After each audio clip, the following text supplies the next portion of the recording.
بسم اللہ الرحمن الرحیم۔ السلام علیکم ناظرین، شام کی چائے کی اس نشست میں ہم آپ کے لیے جناب الماس صاحب کی لکھی ہوئی کتاب حضرت خالد بن ولید کی سوانح عمری کی قسط نمبر 15 کے ساتھ حاضر ہوئے ہیں۔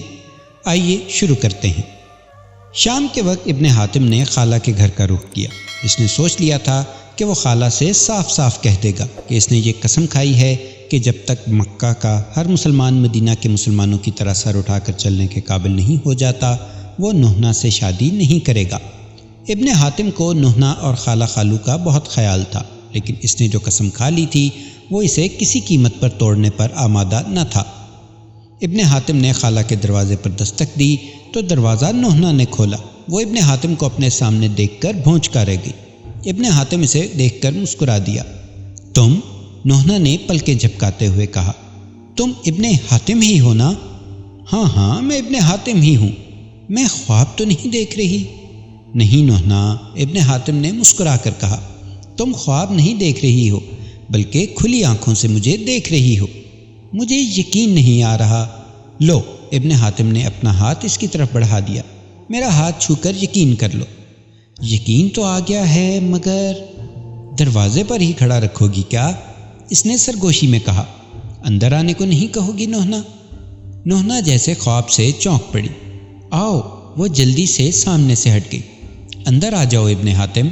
ابن حاتم گھر میں داخل ہوا۔ نوحنا آگے اور ابن حاتم پیچھے تھا۔ اسی وقت کمرے سے نوحنا کی ماں کی آواز سنائی دی۔ کون آیا ہے بیٹی نوحنا؟ ابن حاتم آئے ہیں ماں۔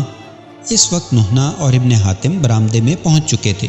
نوحنا کی ماں بیٹی کی آواز سن کر برآمدے میں نکل آئیں اور اب منہ کھولے حیران نظروں سے نوحنا اور ابن حاتم کو دیکھ رہی تھیں۔ قریب آ کر ابن حاتم نے انہیں سلام کیا اور انہوں نے اسے گلے لگا کر دعائیں دیں۔ بیٹے، انہوں نے محبت سے کہا، آنے کی اطلاع تو دی ہوتی۔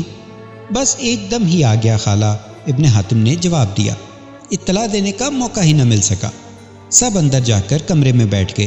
نوحنا جلدی سے خشک میوے اور شربت کا گلاس ابن حاتم کے لیے لے آئی۔ نوحنا کے والد باہر گئے ہوئے تھے، وہ بھی واپس آ گئے اور اب دوبارہ گفتگو کا آغاز ہوا۔ نوحنا کی ماں نے بات شروع کی۔ کتنے روز کے لیے آئے ہو بیٹا؟ میں ہمیشہ کے لیے آ گیا ہوں خالہ جان۔ اس کے جواب پر سب کی باتیں کھل گئیں۔ نوحنا کا رنگ تو گلاب کی طرح دمکنے لگا۔ خالہ کو شاید یقین نہیں آ رہا تھا۔ میں سن نہیں پائی بیٹا، انہوں نے تصدیق کے لیے کہا۔ کیا کہا تم نے؟ خالہ جان، ابن حاتم نے ذرا وضاحت سے جواب دیا۔ میں نے کہا ہے کہ میں فی الحال مدینہ میں ہی رہوں گا، یہاں سے کب اور کدھر جاؤں گا اس کا مجھے علم نہیں۔ نوحنا کی ماں نے اپنے شوہر کی طرف اس انداز سے دیکھا جیسے کہہ رہی ہوں کہ اب تم پوچھو۔ بیٹے ابن حاتم، انہوں نے دھیمی آواز میں دریافت کیا، یہ تو بڑی خوشی کی بات ہے کہ تم مدینہ میں رہو گے، مگر تمہاری دوسری بات سمجھ میں نہیں آئی۔ خالو جان، ابن حاتم نے صاف الفاظ میں کہا، میں نے لشکر اسلام میں شمولیت کر لی ہے، اب میرا کہیں رہنا نہ رہنا میری فوج کے ساتھ ہے۔ یہ تو اور بھی اچھا ہوا بیٹا، خالو نے مسرت بھرے لہجے میں کہا۔ لشکر کی نوکری بڑی عزت کی نوکری ہوتی ہے، عزت کے ساتھ اس میں ثواب بھی ہے۔ آپ نے درست فرمایا خالو جان، ابن حاتم نے کہا، جب تک زندہ رہے غازی کہلائے اور اگر راہ خدا میں مارا جائے تو شہید۔ یہ کہتے ہوئے ابن حاتم نے نوحنا کی طرف دیکھا جس کا چہرہ دھواں دھواں ہو رہا تھا۔ اس نے تو کوئی بات نہ کہی، البتہ خالہ چپ نہ رہ سکی۔ خدا تمہیں زندہ سلامت رکھے بیٹے، انہوں نے فوراً کہا۔ میں تمہیں لشکر کی نوکری سے منع نہیں کرتی، لیکن اگر کوئی دوسری نوکری مل جاتی تو زیادہ بہتر تھا۔ وہ کیوں؟ آپ کو تو خوش ہونا چاہیے خالہ جان۔ ابن حاتم کو ذرا افسوس ہوا۔ لشکر اسلام میں کسے جگہ ملتی ہے؟ یہ تو میری خوش قسمتی ہے کہ مجھے نوکری بھی ملی اور ساتھ میں ابتدا ہی سے سرداری بھی۔ وہ کیسے بیٹے؟ خالو نے دریافت کیا۔ کیا تم مکہ میں نوکر ہوئے تھے؟ نہیں خالو جان، مکہ میں تو سب مشرک رہتے ہیں، ابن حاتم نے بتایا۔ میرے لیے چچا نعیم نے اسلامی لشکر کے ایک بڑے سردار خالد بن ولید سے سفارش کی ہے۔ میں سیدھا ان کے پاس گیا تھا، انہوں نے مجھے نوکر بھی رکھا اور ساتھ ہی 4 سواروں کا سردار بھی مقرر کر دیا۔ خدا مبارک کرے، یہ الفاظ ایک دم نوحنا کی زبان سے پھسلے پڑے، پھر اس نے فوراً سر جھکا لیا۔ نوحنا کی ماں اور باپ دونوں نے حیران نظروں سے نوحنا کی طرف دیکھا۔ حیرت تو ابن حاتم کو بھی ہوئی، لیکن اسے خوشی بھی ہوئی، کیونکہ ایسے وقت میں صرف ایک بہادر اور اسلام دوست لڑکی ہی اسے مبارک دے سکتی تھی۔ ابن حاتم نے براہ راست اسے مخاطب کیا، نوحہ مجھے تمہاری مبارکباد کی بہت خوشی ہوئی۔ میرا خیال تھا کہ اس خبر پر تم رو پڑو گی، مگر تم نے ایک باہمت لڑکی ہونے کا ثبوت دیا ہے۔ نوحہ کی ماں کھڑی ہو گئی۔ چلو ہم دوسرے کمرے میں چلتے ہیں، انہوں نے اپنے شوہر سے کہا۔ نوحہ خود ہی پوچھ لے گی کہ اب ابن حاتم کب تک اسے بیاہ کر لے جائے گا۔ یہ کہتے ہوئے وہ اپنے شوہر کو ساتھ لے کر دوسرے کمرے میں چلی گئی۔ نوحہ کی والدہ کے آخری جملے میں بڑی تلخی تھی، بلکہ یوں کہنا چاہیے کہ انہوں نے اس ایک جملے میں اپنے دل کی پوری گھٹن اور اس کرب کو سمو دیا تھا جو ایک جوان لڑکی کی ماں پر طاری ہوتا ہے۔ نوحہ نے سوچا ابن حاتم کو اس کی ماں کی بات ضرور ناگوار گزری ہوگی، اس لیے اس نے فوراً اس کا توڑ کیا۔ ابن حاتم میں اپنی والدہ کی طرف سے معافی مانگتی ہوں، اس نے جلدی سے کہا۔ وہ دراصل ان دنوں بہت پریشان رہتی ہیں، دوسری طرف بابا دن رات کے بیمار ہیں، ماں کا مزاج چڑچڑا ہو گیا ہے، اسی لیے مجھے اس کا پوری طرح احساس ہے نوحہ، ابن حاتم نے ایک ہلکی سی سانس لے کر جواب دیا۔ انہیں یہی کہنا چاہیے تھا، آخر وہ تمہیں کب تک بٹھائے رکھیں؟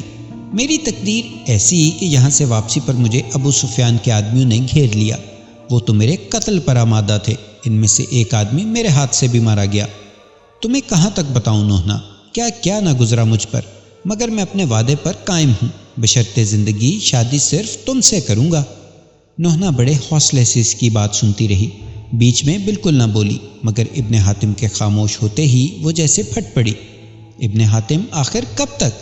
میرے بوڑھے ماں باپ کب تک تمہارا انتظار کریں گے؟ ان کی آنکھیں کسی وقت بھی بند ہو سکتی ہیں، پھر میرا کیا ہوگا؟ میں کہاں جاؤں گی؟ ابن حاتم نوحہ کی باتوں سے پریشان ہو گیا۔ اس نے ٹھیک ہی تو کہا تھا کہ آخر وہ کب تک اس کا انتظار کرے؟ ہفتے، 2 ہفتے، مہینہ، 2 مہینے، مگر یہاں تو سال پر سال گزرتے چلے جا رہے تھے اور انتظار تھا کہ ختم ہونے میں ہی نہ آ رہا تھا۔ اب ابن حاتم کو افسوس ہوا کہ اس نے جذبات میں آ کر یہ قسم کیوں کھا لی کہ جب تک مکہ میں مسلمان سر اٹھا کر چلنے کے قابل نہیں ہو جاتے وہ شادی نہیں کرے گا۔ مکہ پر مشرکین کا قبضہ ہے، کعبۃ اللہ کے اندر 360 بت رکھے ہوئے ہیں، مدینہ کے علاوہ تمام عرب ان بتوں کی پوجا کرتا ہے۔ اگر کسی نے کعبہ سے بت ہٹانے کی کوشش کی تو پورا عرب مدینہ کے خلاف اٹھ کھڑا ہوگا۔ نوحہ، ابن حاتم نے مزمحل آواز میں کہا، میں نے تم سے شادی کا وعدہ کیا ہے اور میں اس وعدے پر قائم ہوں، یقین کرو میں تمہیں دھوکہ نہیں دوں گا۔ میری یقین کرنے سے کیا ہوتا ہے؟ نوحہ تیز لہجے میں بولی، اب تک تم پر یہاں آنے جانے کی پابندی تھی، اب تم یہاں آ گئے ہو، اللہ نے تمہیں ملازمت بھی دے دی ہے، تمہیں مدینہ ہی میں رہنا ہے، پھر کون سی وجہ ہے یا کون سی بات ہے جو تمہیں شادی سے روک رہی ہے؟ ابن حاتم کے پاس اس کا کوئی جواب نہ تھا۔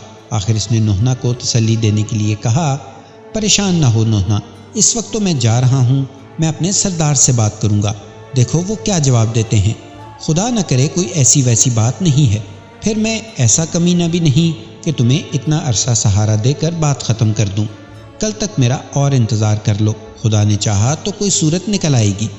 دراصل ابن حاتم میں اتنی جرت نہ تھی کہ وہ نوحہ کو یہ بتا سکتا کہ اس نے جوش میں آ کر ایک قسم کھا لی ہے۔ ابن حاتم نے نوحہ کو امید دلائی تو وہ خوش ہو گئی۔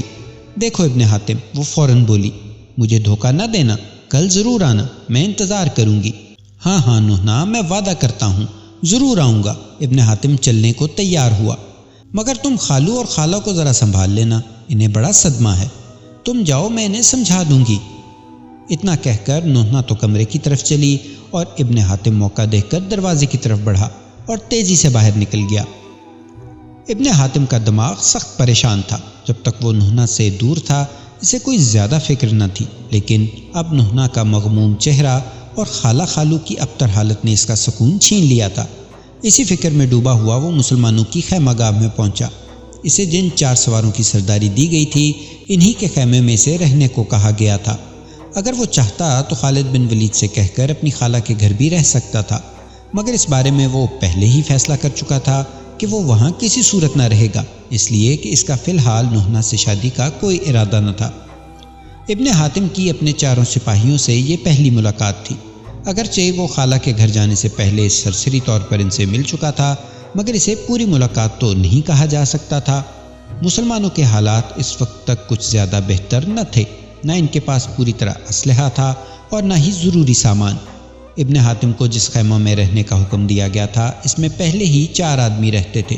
ان لوگوں کے لیے وہ خیمہ ناکافی تھا، مگر مجبوری کا نام صبر ہے۔ پھر یہ کہ یہ لشکر اسلام تھا، اس کے ہر سپاہی اور ہر افسر کو اپنے تمام انتظامات خود ہی کرنے پڑتے تھے۔ ہر سپاہی کے پاس اپنا لباس اور اپنا اسلحہ تھا۔ یہ خیمہ بھی مدینہ کے ایک رئیس نے اسلامی لشکر کو عطیہ کے طور پر دیا تھا، ورنہ اب تک یہ حال تھا کہ لشکر اسلام کے جیالے خیمہ گاہ میں رہنے کی بجائے یا تو اپنے اپنے گھروں میں رہتے تھے یا انہوں نے مخیر لوگوں کے پاس اپنے قیام و طعام کا انتظام کر رکھا تھا۔ ابن حاتم اپنے خیمہ پر پہنچا تو اس کے سپاہیوں نے اسے سلام کیا۔ چونکہ وہ افسردہ تھا اس لیے اس کے ساتھیوں کو بھی فکر لگ گئی۔ ابن حاتم سلام کا جواب دینے کے بعد خاموشی سے ایک طرف بیٹھ گیا۔ اس کے 3 ماتحت ادھیڑ عمر کے تھے اور ایک اس کا ہم سن تھا۔ بس ابن حاتم کے ہم عمر نے اس سے کہا، سردار ہم غریب لوگ ہیں، آپ کی کوئی مدد تو نہیں کر سکتے، لیکن اگر آپ اپنے دل کا حال ہم سے بیان کریں تو آپ کا دل بھی ہلکا ہو جائے گا، اور یہ بھی ممکن ہے کہ ہم میں سے کوئی آپ کو اچھا اور مناسب مشورہ بھی دے سکے۔ غمگین اور افسردہ آدمی کو اگر ذرا بھی سہارا مل جائے تو وہ بہت خوش ہوتا ہے۔ ابن حاتم بھی اپنے ساتھیوں کی ہمدردی سے بہت خوش ہوا۔ اس نے ان کا شکریہ ادا کرتے ہوئے کہا، میں دراصل ایک خاندانی جھگڑے میں الجھ گیا ہوں، سمجھ میں نہیں آتا کہ اس صورتحال میں کیا کروں اور کیا نہ کروں۔ ابن حاتم کے سپاہیوں کے چہروں پر بھی رونق آ گئی۔ اسے پریشان دیکھ کر وہ بھی افسردہ ہو گئے تھے۔ جب ابن حاتم نے انہیں محبت سے مخاطب کیا تو ان کے چہرے کھل اٹھے۔ سردار، اس کے ہم عمر نے کہا، میرا نام گمنام ہے، میرے ساتھیوں کے نام انعام، کام اور خوش نام ہیں۔ خوش نام چونکہ ہم میں سب سے بڑے ہیں اس لیے ہم نے ان کا ایک ایسا نام رکھا ہے جو دن بھر میں کئی بار بدلتا ہے۔ آپ سمجھ گئے نا سردار؟ ابن حاتم کو گمنام کی باتیں بہت دلچسپ محسوس ہوئیں اور اس کا غم بھی کچھ ہلکا ہو گیا۔ اس نے اسے مخاطب کر کے کہا، بھائی گمنام، تم بہت کام کے آدمی معلوم ہوتے ہو، تمہاری باتیں سن کے میرا آدھا غم دور ہو گیا ہے، مگر تم نے اپنے بزرگ ساتھی کا نام نہیں بتایا۔ اب تک تو ہم سنتے آئے تھے کہ آب و ہوا بدلتی رہتی ہے، موسم بدلتا ہے، مگر یہ نہیں سنا تھا کہ نام بھی بدل جاتا ہے، اور وہ بھی دن میں بار بار۔ ذرا مجھے بھی بتاؤ کہ وہ کون سا نام ہے جو دن میں کئی بار بدلتا ہے۔ گمنام کی باتیں تو دلچسپ تھیں ہی، مگر ابن حاتم نے اس کی جس انداز میں پذیرائی کی وہ بھی کچھ کم دلچسپ نہیں تھا۔ اس کے چاروں ماتحت یہ جان کر بہت خوش ہوئے کہ ان کا نیا سردار پہلے سردار کے مقابلے میں کافی خوش مزاج ہے۔ سردار، گمنام نے چہک کے جواب دیا، ہمارے برادر بزرگ کا نام صبح و شام سے ہے۔ جس وقت یہ ہمیں خوش دکھائی دیتے ہیں ہم انہیں صبح بھائی کہتے ہیں، اور جس وقت ان کے چہرے سے غم ٹپکتا ہے اس وقت ان کا نام صبح سے تبدیل ہو کر شام ہو جاتا ہے۔ بہت خوب، ابن حاتم نے ایک ٹھنڈی سانس لی، یہ تو بہت دلچسپ نام ہے۔ گمنام نے اس کی سرد آہ پر فوراً گرفت کی۔ سردار، اس نے آہ ختم ہونے سے پہلے کہا، جب آپ ہمیں اپنا ساتھی خیال کرتے ہیں تو پھر اپنے غم میں کیوں شریک نہیں کرتے؟ خدا کے لیے بتائیے آپ کو کیا غم ہے جس نے آپ کو بے چین کر رکھا ہے؟ ابن حاتم سوچ میں پڑ گیا۔ اب وہ اسے کیسے بتاتا کہ اسے نوحہ سے محبت ہے، اور یہ محبت آج کی نہیں بلکہ برسوں پرانی ہے۔ پھر یہ کہنا کہ ایک قسم کی وجہ سے وہ نوحہ سے شادی نہیں کر سکتا، بظاہر کتنی بری بات تھی کہ ایک طرف تو اسے یہ دعویٰ تھا کہ اسے نوحہ سے دل و جان سے محبت ہے، اور دوسری طرف اس سے شادی سے انکار۔ وہ حالات کے گرداب میں پھنس کر رہ گیا تھا۔ سردار، کیا آپ ہمیں اپنا ہمدرد نہیں سمجھتے؟ گمنام نے بڑے دکھ بھرے لہجے میں ابن حاتم کو چھیڑا۔ ابن حاتم کو آخر بتانا ہی پڑا، لیکن اس نے بہت سی باتیں چھپا کے صرف اتنا ہی بتایا، میرے دوستو، میرے ساتھیو، بات بہت چھوٹی سی ہے مگر میرے لیے بہت بڑی ہے۔ بات یہ ہے کہ کئی سال پہلے میرا رشتہ میری خالو زاد بہن سے ہوا تھا، میری مرضی اس میں شامل تھی۔ پھر حالات کچھ ایسے ناموافق ہوئے کہ مجھے مدینہ چھوڑ کے مکہ جانا پڑا، اور رشتہ کی بات حالات کی گرد میں دب گئی۔ اب میں پھر مدینہ واپس آیا ہوں تو خالہ اور خالو میرے سر ہیں کہ فوراً شادی کرو، میں اس وجہ سے پریشان ہوں۔ سردار، اس میں پریشانی کی کیا بات ہے؟ گمنام نے بہت زور دے کر کہا، آپ ہاں کیجئے، ہم لوگ سب انتظام کر لیں گے۔ گمنام، بات ایسی نہیں ہے، ابن حاتم نے اسے سمجھایا، شادی تو میں خود بھی کرنا چاہتا ہوں، مگر ایک مشکل ہے۔ وہ کیا سردار؟ مشکل یہ ہے کہ میں نے اپنے چچا کے سامنے قسم کھائی ہے کہ جب تک اسلام کا بول بالا نہیں ہوتا اور مسلمان مکہ میں بھی سر اٹھا کر چلنے کے قابل نہیں ہو جاتے، میں اس وقت تک شادی نہیں کروں گا۔ ابن حاتم نے الجھ کر کہا، اب بتاؤ میں کیا کروں؟ گمنام جلدی سے بولا۔ بس اتنی سی بات ہے سردار۔ یہ اتنی سی بات ہے؟ ابن حاتم دکھ سے بولا۔ اس بات نے تو میرے پورے وجود کو ہلا کر رکھ دیا ہے۔ اب آپ چاہتے یہ ہیں، گمنام نے اس کی بات سنی انسنی کرتے ہوئے کہا، کہ آپ کی قسم بھی نہ ٹوٹے اور خالہ خالو شادی پر زور بھی نہ دیں؟ ہاں میں یہی چاہتا ہوں، ابن حاتم نے جواب دیا، مگر اس کی کوئی صورت سمجھ میں نہیں آتی۔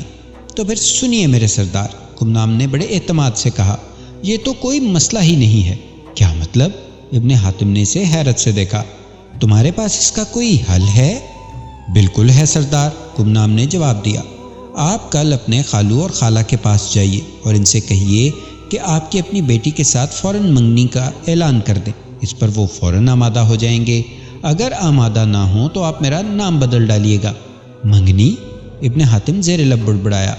نوحنا کو وہ اپنی منگیتر تو کہتا تھا، خاندان والے بھی نوحنا کو اس کی منگیتر ہی سمجھتے تھے، مگر یہ سب زبانی کلامی باتیں تھیں۔ اس کی نوحنا کے ساتھ باقاعدہ منگنی تو نہیں ہوئی تھی، یہ تو اہم رسم تھی۔ عربوں میں بھی اس رسم کا رواج تھا۔ گمنام، ابن حاتم مسکرایا اور بولا، تم نے تو میری مشکل آسان کر دی، میں تمہارا شکر گزار ہوں۔ شکریہ کی کوئی بات نہیں سردار، گمنام نے کہا۔ دراصل یہ ترکیب میرے باپ نے میرے معاملے میں سوچی تھی۔ میری سسرال والے بھی شادی پر بہت زور دے رہے تھے۔ میرے باپ نے ان کے سامنے فوراً منگنی کی پیشکش کی اور وہ انکار نہ کر سکے۔ پھر یہی کچھ ابن حاتم کے معاملے میں ہوا۔ دوسرے دن صبح ہی صبح نوحنا کے دروازے پر دستک ہوئی۔ اس کے باپ نے دروازہ کھولا تو ایک لمبے تڑنگے جوان کو کھڑے دیکھا۔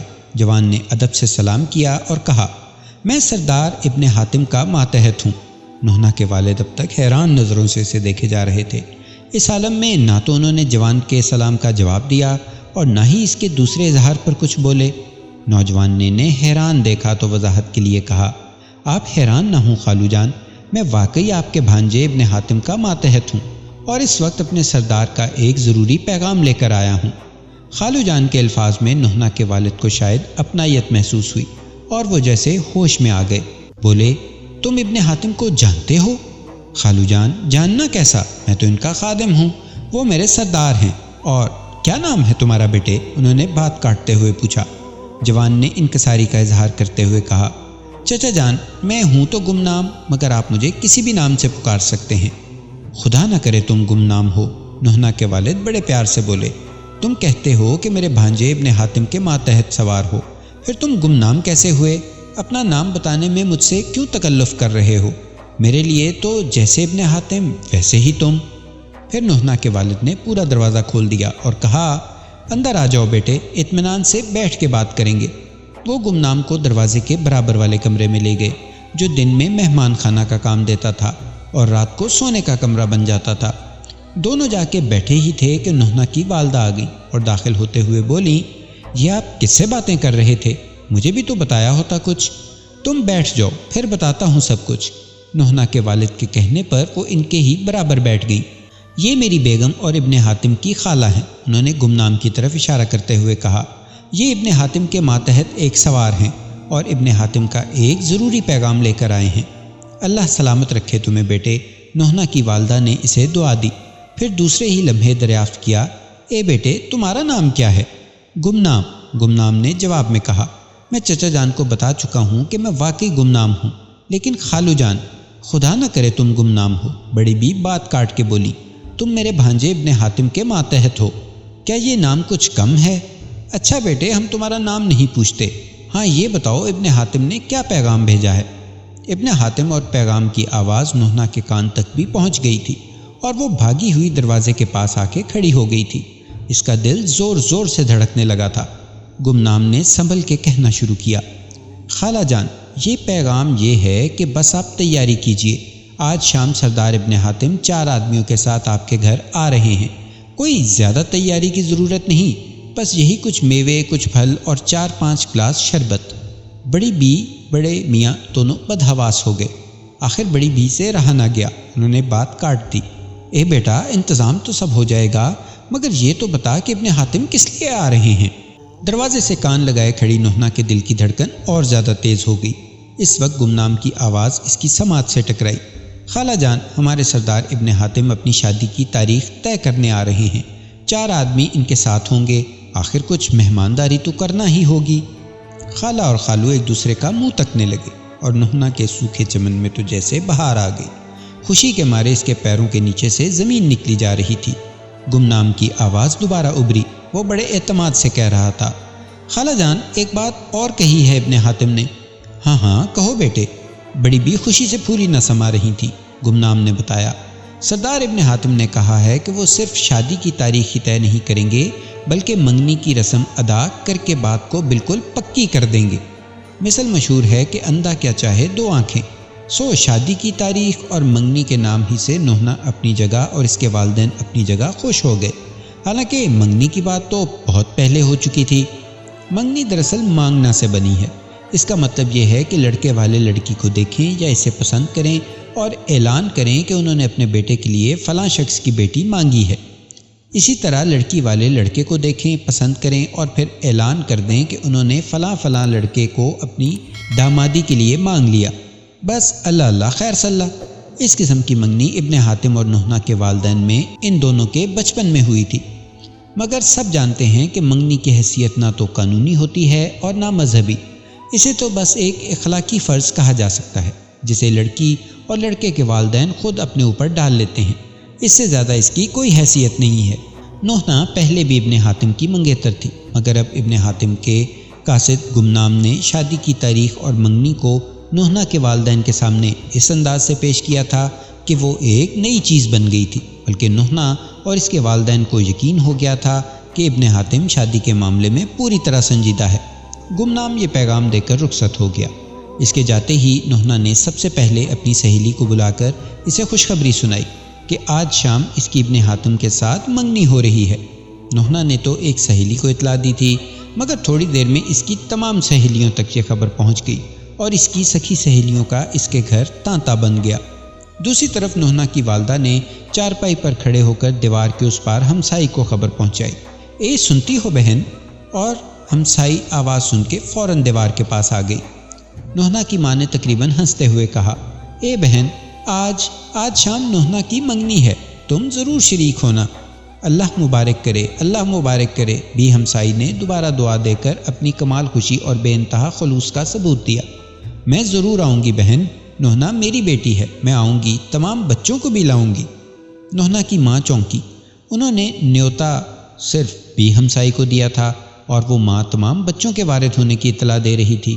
اگر اس طرح پورے محلے کی عورتیں اپنے بچوں کے ساتھ آن پہنچیں تو ان کے چھوٹے سے گھر میں تل دھرنے کی جگہ نہ تھی۔ احتیاط کے طور پر انہوں نے ڈرتے ڈرتے بھی ہمسائی کو بتلایا، اے بہن، یہ تو منگنی ہے، لڑکے کے ساتھ 4 آدمی آئیں گے اور سادگی سے منگنی کی رسم ادا ہو جائے گی، پھر شادی پر میں انشاءاللہ خوب دھوم دھڑکا کروں گی۔ ایک ہی اولاد تو ہے میری، نوحنا کے علاوہ اور کون بیٹھا ہے میرا؟ اس شان سے شادی ہوگی میری بیٹی کی کہ پورا محلہ دیکھتا رہ جائے گا۔ کیوں نہیں بہن، بھی ہمسائی نے ہاں میں ہاں ملائی، مگر ایک بات اور بھی کہہ دی۔ اس نے کہا، شادی بیاہ میں ہی ماں باپ کے دل کے ارمان نکلتے ہیں، پھر تمہاری تو ایک ہی بیٹی ہے، کچھ نہ کچھ تو منگنی پر بھی کرنا ہی پڑے گا نا۔ نوحنا کی ماں کی پیر سے زمین نکل گئی۔ انہوں نے تو ہمسائی کو سادگی کا درس دیا تھا، مگر بھی ہمسائی ایسی چالاک نکلی کہ اس نے سادگی کی دھجیاں اڑا کر رکھ دی اور نوحنا کی والدہ کو آخر کہنا ہی پڑا، ٹھیک کہتی ہو بہن، کچھ نہ کچھ تو کرنا ہی پڑے گا۔ اب انہیں بھی ہمسائی کو اطلاع دینے کا افسوس ہو رہا تھا۔ بھی ہمسائی سے بات کر کے واپس آئی ہی تھی کہ محلے کی عورتوں کے آنے کا سلسلہ شروع ہو گیا، ایک کے بعد دوسری، دوسری کے بعد تیسری، جس کو دیکھو منہ اٹھائے چلی آ رہی تھی اور نوحنا کی ماں سے مبارک باد بٹوری نہیں جا رہی تھی۔ ادھر نوحنا کی سہیلیوں نے گھر کو سر پر اٹھا رکھا تھا۔ جو سہیلی آتی اس کے ہاتھ میں ڈفلی اور دوسرے میں جھانجر ہوتی، اور گھر میں داخل ہوتے ہی جھانجر اور ڈفلی کے تال میل سے راگ بکھیرنا شروع کر دیتی۔ دوپہر ہوتے ہوئے تو یہ حال ہوا کہ نوحنا کے والد کو گھر کے باہر عورتوں اور لڑکیوں کے بیٹھنے کا انتظام کرنا پڑا۔ نوحنا کے گھر عورتوں کا آنا تو کچھ ہو گیا، مگر صبح کو جو آئیں انہوں نے وہیں شام کر دی۔ دن بھر جھانجر چھنکتی اور ڈفلی بجتی رہی۔ سہیلیوں نے ہی دوپہر کا کھانا پکایا، پھر انہوں نے نوحنا کو دلہن بنانا شروع کیا۔ گمنام کہہ گیا تھا کہ شام کو صرف 4 آدمی منگنی کے لیے آئیں گے۔ بس شام ہوئی تو ابن حاتم ماں اپنے 4 ساتھیوں کے آ گیا۔ نوحنا کے والد نے بھی محلہ کے 2-4 آدمیوں کو بلوا لیا تھا۔ عورتوں کو بلوانے کی ضرورت ہی نہ پڑی، وہ بن بلائے خود ہی موجود ہوئی تھی۔ منگنی میں ہونا ہی کیا تھا، ابن حاتم کی انگلی میں ماں کا دیا ہوا چاندی کا ایک چھلا پڑا ہوا تھا۔ وہ اس نے یہ کہہ کے اندر بھجوا دیا کہ یہ ماں کی نشانی ہے، اسے نوحنا کی انگلی میں ڈال دیا جائے۔ چنانچہ ایسا ہی کیا گیا۔ نوحنا کی ماں نے ابن حاتم کے لیے ایک رومال بھجوایا۔ اس کے بعد ایک بزرگ نے دعا کے لیے ہاتھ اٹھائے اور نوحنا اور ابن حاتم کی زندگی کے لیے دعائیں مانگی۔ پھر مختصر سا کھانا ہوا۔ دعوت کا کوئی انتظام نہ کیا گیا تھا، مگر محلہ کی عورتوں نے نوحنا کی ماں سے کہہ کے آخر کھانا پکوا ہی لیا۔ محلہ کی عورتیں تو سرید کی فرمائش کر رہی تھیں، مگر نوحنا نے ماں کو منع کر دیا۔ سرید کی دعوت عرب کے اونچے گھرانوں میں ہوتی تھی، شوربے میں روٹیاں توڑ کے ڈالی جاتی تھیں۔ کہتے ہیں کہ یہ سرید بہت قیمتی اور لذیذ غذا ہے، اس کا ذکر کلام پاک میں بھی ہے۔ رات گئے تک عورتیں گھر میں بھری رہیں۔ جب نوحنا کی سہیلیاں اور ہمسائیاں رخصت ہو گئیں تو ابن حاتم اور اس کے ساتھیوں کو اندر بلایا گیا۔ نوحنا کی ماں نے شوہر کو سمجھا دیا تھا کہ وہ شادی کی تاریخ کی گفتگو کریں گے۔ ان کو یہ بھی کہہ دیا گیا تھا کہ شادی کی تاریخ جلدی کی طے کی جائے۔ تاریخ سے مطلب یہ تھا کہ شادی کا مہینہ طے کر لیا جائے، دن تاریخ خود ہی عورتیں مقرر کر لیں گی۔ نوحنا کے والد کو ان معاملات کا کوئی تجربہ نہ تھا۔ نوحنا ان کی اکیلی اولاد تھی، ان کی یہ مشکل بھی گمنام نے آسان کر دی۔ ابن حاتم اور اس کے ساتھی آ کے بیٹھے تو نوحنا کے والد نے گمنام سے کہا، اللہ نے منگنی کا کام تو بخیر و خوبی پورا کر دیا، اللہ خیر کرے، شادی بھی اسی طرح انجام پائے گی۔ کیا خیال ہے تمہارا، شادی کے لیے کون سا مہینہ بہتر رہے گا؟ گمنام اور ابن حاتم وغیرہ نے اس سلسلے میں پہلے ہی سب کچھ طے کر لیا تھا اور اس سلسلے میں گمنام کو اچھی طرح سمجھا دیا گیا تھا۔ اتفاق سے نوحنا کے والد نے گمنام ہی کو مخاطب کیا تھا۔ چنانچہ گمنام کو جو پٹی پڑھائی گئی تھی وہ اس نے پڑھنا شروع کر دی۔ اس نے بڑے مؤدب طریقے سے کہا، خالو جان منگنی ہو گئی تو بس سمجھیے کہ شادی ہو گئی۔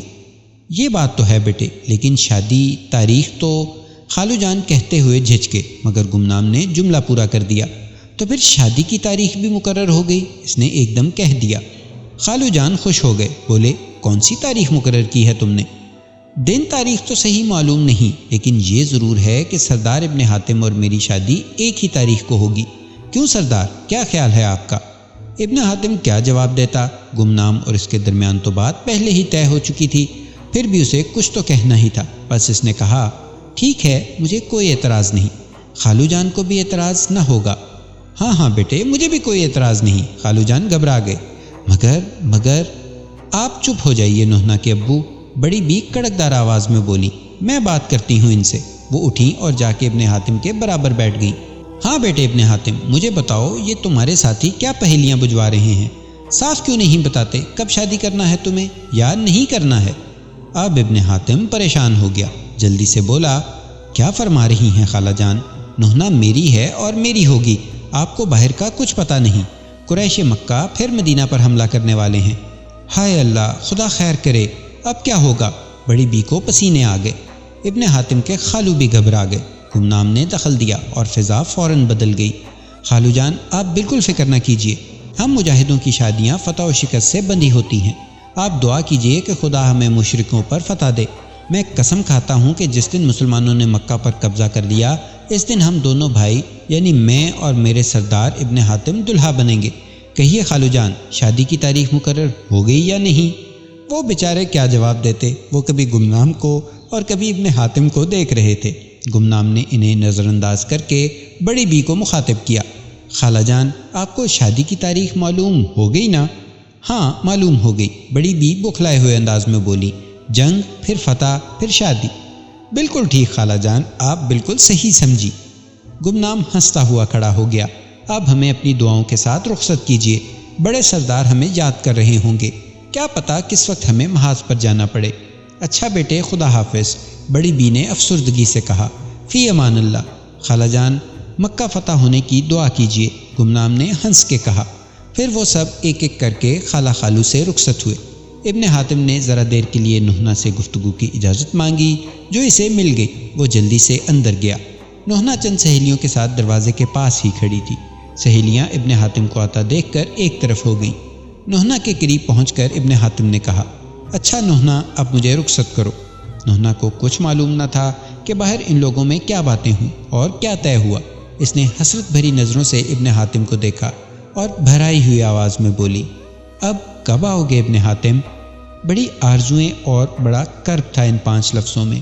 ابن حاتم کو اپنا دل ڈوبتا ہوا محسوس ہوا، اسے بڑی شرم محسوس ہو رہی تھی، وہ اپنی نظروں سے اور گر گیا تھا۔ گمنام کے کہنے اور سمجھانے پر اس نے نوحہ کے والدین سے جھوٹ بولا تھا، انہیں دھوکہ دیا تھا۔ یہ غلط تھا کہ مشرکین مکہ مدینہ پر حملہ کرنے والے ہیں۔ یہ بات تو گمنام نے نوحہ کے والدین کو مطمئن کرنے کے لیے کی تھی تاکہ وہ فوراً شادی کا تقاضا نہ کریں۔ بات کہی گمنام نے تھی، مگر شرمندہ وہ تھا کیونکہ وہ خود بھی اس جرم میں شریک تھا۔